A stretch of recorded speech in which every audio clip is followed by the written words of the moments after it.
Everyone, welcome to day 4 of our Focus Physio 12 days of original strength movement resets. Today we're going to talk about rolling. Now rolling is a movement, as you would have seen in our previous blogs and previous videos, we have talked about rolling quite often because rolling is one of those fundamental movement patterns that we have as a young baby. And as we learn how to move, as the body learns how to move better, the first movement that we start is rolling. And rolling on the ground, because the ground is the safest point or the safest arena of movement that we can move at before we start building up strength, starting to build up proprioception and movement and spatial awareness around it.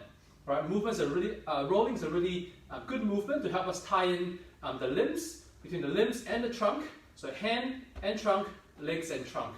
We're going to look at 8 different movements, and you can try them out for yourselves as well. Right? We divide the body into 4, so we have a right hand, right leg, left leg.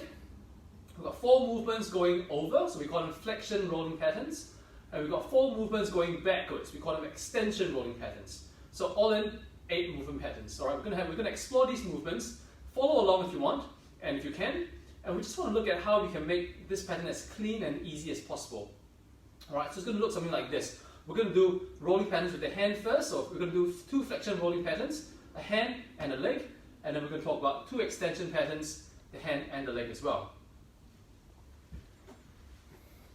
So for flexion rolling pattern for the hand, I'm going to reach over, flopping right over. Right, letting the body stay nice and relaxed as possible, using only one limb at a time. Imagine we're paralyzed from our hips downwards, and the other hand, this is the only movement that ties in with our trunk to initiate the movement. So once again, it's going to look something like this.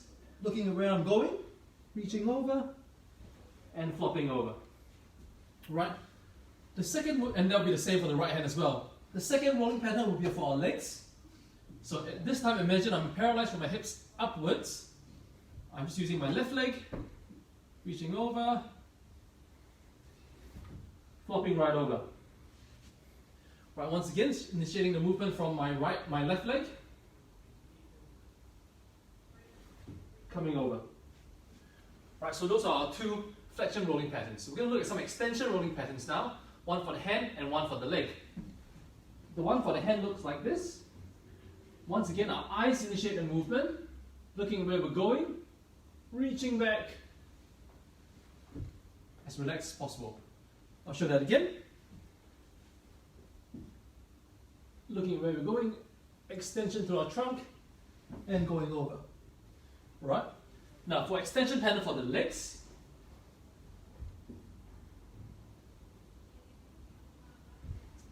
trying to be as long as possible.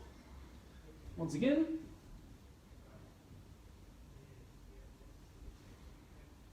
Extension for the legs. Alright, so that's what it looks like individually. You can combine the movements, right, to make it more like walking or running. Left hand, right leg, and so on. I'm going to show you a nice example for this. Over. And come under. Come over, and so on. Alright, so that's a nice way to explore rolling. That can be used as a warm-up, that can be used as a superset in between exercises, and just to explore movement as well. If you've got kids, look at how they roll, and feel free to roll along with them as well. So you try 2 on each side, 3 on each side. You want to try and just explore movement and making the movement as clean and as easy as possible. I'll see you tomorrow for day 5.